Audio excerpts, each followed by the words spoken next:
Okay, welcome to video 3. Today we're going to talk about the explicit formula for geometric sequences. So geometric sequences use this formula a sub n equals a sub 1, which is just your first term, times r, which is your common ratio, to the n minus 1 power. So to write and use this rule to find any nth term, you must know the first term a sub 1 and the common difference d. And this relates directly to our exponential function equation. We still have the a of n, just like we have now a sub n. We have a, which is your initial value, and that's our first term here. So it's different though. This is the one big difference. When we talk about a first term, it's really an x value of 1. When we talk about a, the initial value, that's an x value of 0. So this term here is very different, even though it looks similar. And then we have the common ratio, and then to the x power. So we still have x as an exponent, so it relates to this function, but that's that big difference where this is talking about a first term, and this is talking about an initial or an x value of 0 term. So that's the big huge difference here. Make sure that you keep that in mind. So when using an explicit formula, any term in the sequence can be found immediately by inputting the term number. So the first example we have, write a formula a sub n for each of the following sequences. 3, 6, 12, 24. So the first thing we need to look at is what is the pattern here. So is it a common ratio? Since we're on this page, we know it's a common ratio. So when I look from 3 to 6 to 12 to 24, how am I doing that? It's times 2.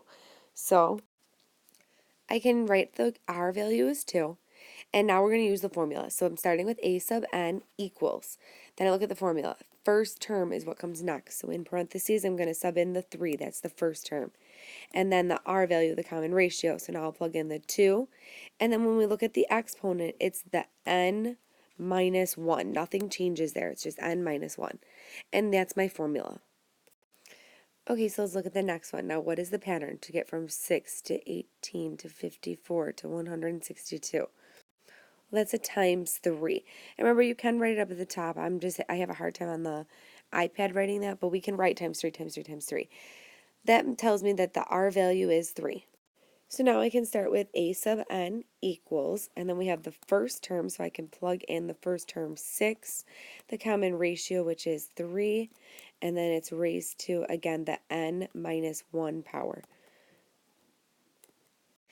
And that's it for that formula. Okay, next one. How am I getting from 36 to 12 to 4? Well, and then 4/3. I'm realizing I'm dividing by 3, so remember that's a common ratio of 1/3. Okay, so I wrote that down. The ratio is 1/3. And then I write the first term, which is 36, and then the common ratio, which is 1/3. Okay, and remember that the formula is given to you on the reference sheet, so you don't have to memorize it, you just have to be able to use it. And all we've done so far is subbed in what we know and put it in the place that it belongs in the formula. Let's try another example. Given a sub 1 equals 2 and the common ratio is 5, write a formula for a sub n. So again, just using that formula that we were already given. We know the common ratio, so I don't even have to write down what is that. We just have to fill in each piece of the formula. So a sub n equals, the first term was already given to us is 2, fill that in for the first term. The common ratio is 5, so fill that in for the common ratio. And then we always have the n minus 1 power. Nothing is changing in there for the formula. This next part says find a sub 4. So instead of being a sub n, now I'm just filling it in with the 4, and then everywhere I see an n, I will replace it with the value 4. So I still have the 2, I still have the 5, and then when we look at the exponent, I have 4, but it's still minus 1.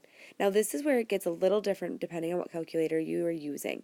If you are using one of the older calculators, I recommend either doing that subtraction of 4 minus 1 to rewrite it with an exponent of 3, or you can put it in parentheses to say that's all supposed to be treated as an exponent. Now, if you have the newer calculator, you don't have to write the step that I'm writing right now because you don't have to combine the exponent. You can just put it right in your calculator the way that it is with the 4 minus 1, and you'll see it all written as an exponent, so you'll know that it's written correctly. And the answer is 250. Okay, we'll talk about this more tomorrow. Have a good night.